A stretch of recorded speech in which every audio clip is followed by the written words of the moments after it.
ಹೌದು.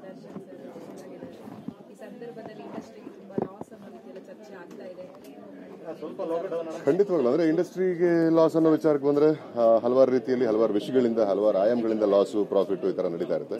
But Darshan sir ಅಂತ ಹೇಳೋದಾದರೆ ನಮ್ಮ ಚಿತ್ರರಂಗದ ಅತಿ ದೊಡ್ಡ ಸೂಪರ್ ಸ್ಟಾರ್. ಅವರ ವಿಷಯದಲ್ಲಿ ಅಂದರೆ ಆಗಿರೋದು ಅದು ಟ್ರಯಲ್ನಲ್ಲಿರೋದ್ರಿಂದ ಅದು ಟ್ರಯಲ್ ಆದಮೇಲೆ ಅದರಿಂದ ಬರ್ತಕ್ಕಂಥ ಎಂಡ್ ರಿಸಲ್ಟ್ ಏನಿದೆ ಅದನ್ನು ನೋಡೇ ನಾವು ಮಾತಾಡಬೇಕಾಗುತ್ತೆ. But as an actor myself ನಮಗೆ ನಮ್ಮ ಚಿತ್ರರಂಗದ ಹಿರಿಯ ನಟರಿಗೆ ಹಂಗಾಗೋದು ಈ ಥರ ವಿಷಯಗಳು ಘಟಿಸೋದು ಯಾವತ್ತೂ ಅದು ಖುಷಿ ಕೊಡುವಂಥ ವಿಷಯ ಅಂತೂ ಅಲ್ಲ.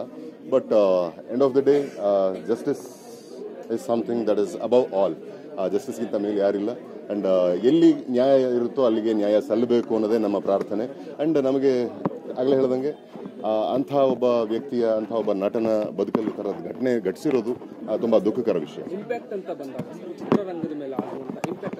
ಖಂಡಿತವಾಗ್ಲು ಯಾವುದೇ ಅಂದರೆ ಎನಿ ಅರೀನಾ ನಮಗೆ ಟಾಪ್ ಕ್ಲಾಸ್, ಈಗ ಪೊಲಿಟಿಕಲಿ ಹೇಳೋದಾದ್ರೆ ಟಾಪ್ ಕ್ಲಾಸ್ ಲೀಡರ್ಸ್ಗೆ ಏನಾರು ಆದರೆ ಈ ಥರದ ವಿಷಯಗಳು ತುಂಬ ದೊಡ್ಡ ಸಂಚಲನ ಆಗುತ್ತೆ. ಹಾಗೆ ಚಿತ್ರರಂಗದಲ್ಲಿ ದೊಡ್ಡ ಸೂಪರ್ ಸ್ಟಾರ್ಗಾದರೆ ಹಿಂಗಾಗುತ್ತೆ. ಒಂದು ಕುಟುಂಬ ಅಂತ ತಗೊಂಡ್ರೆ ಹೆಡ್ ಆಫ್ ದ ಫ್ಯಾಮಿಲಿ ಅಂತ ಒಬ್ಬರು ಇದ್ರೆ ಅವ್ರಿಗೇನಾದ್ರು ಸಮಸ್ಯೆ ಆದರೆ ಅದು ಯಾವಾಗಲೂ disrupts. It is always question of how we cope further.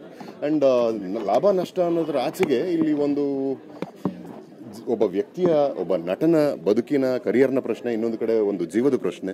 So ಈ ಥರ ಇರಬೇಕಾದ್ರೆ ಇದು ತುಂಬ ಸೆನ್ಸಿಟಿವ್ ಆಸ್ಪೆಕ್ಟ್. ಇದರಲ್ಲಿ ನಾವು ಲಾಭ ನಷ್ಟಗಳನ್ನ ಹುಡುಕೋದಕ್ಕಿಂತ ಹೆಚ್ಚಿಗೆ ನ್ಯಾಯವನ್ನು ಹುಡುಕಬೇಕಿದೆ, ಅರಸಬೇಕಿದೆ. ಆ್ಯಂಡ್ ನ್ಯಾಯ ಯಾರ ಕಡೆ ನ್ಯಾಯ ಇರುತ್ತೋ ಅವ್ರು ನ್ಯಾಯ ದಕ್ಕಲೇಬೇಕು.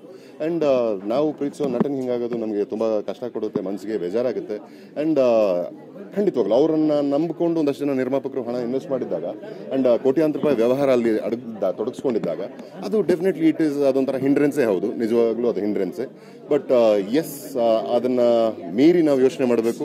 ಆ್ಯಂಡ್ ಇತ್ತೀಚೆಗೆ ಅಂದರೆ ನಾವು ಸೂಪರ್ ಸ್ಟಾರ್ ನಟರ ಸಿನಿಮಾ ಅನ್ನೋದನ್ನ ಮೀರಿ ಯಾರು ಕಲಾವಿದರು ಅಷ್ಟಾಗಿ ಪರಿಚಯನೇ ಇಲ್ಲದೆ ಇರ್ತಕ್ಕಂಥ ಸೂಫ್ರಮ್ಸು ಇಷ್ಟು ದೊಡ್ಡ ಯಶಸ್ಸನ್ನು ಪಡ್ಕೊಂಡಿರೋದು ಇದೆಯಲ್ಲ, ಇದು ತುಂಬ ವೆಲ್ಕಮಿಂಗ್, ವಾರ್ಮ್, ಒಂಥರ ಅದ್ಭುತವಾದ ಒಂದು ವಿಷಯ ನಮ್ಮ ಚಿತ್ರರಂಗದ ಪರವಾಗಿ ಹೇಳೋದಾದರೆ.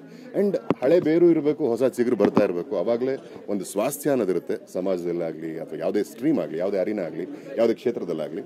ಸೊ ಆ ಒಂದು ಕಡೆಗೆ ನಾವೆಲ್ಲರೂ ತುಡಿಬೇಕು, ಅದರ ಕಡೆ ಕೆಲಸ ಮಾಡಬೇಕು. This is my opinion.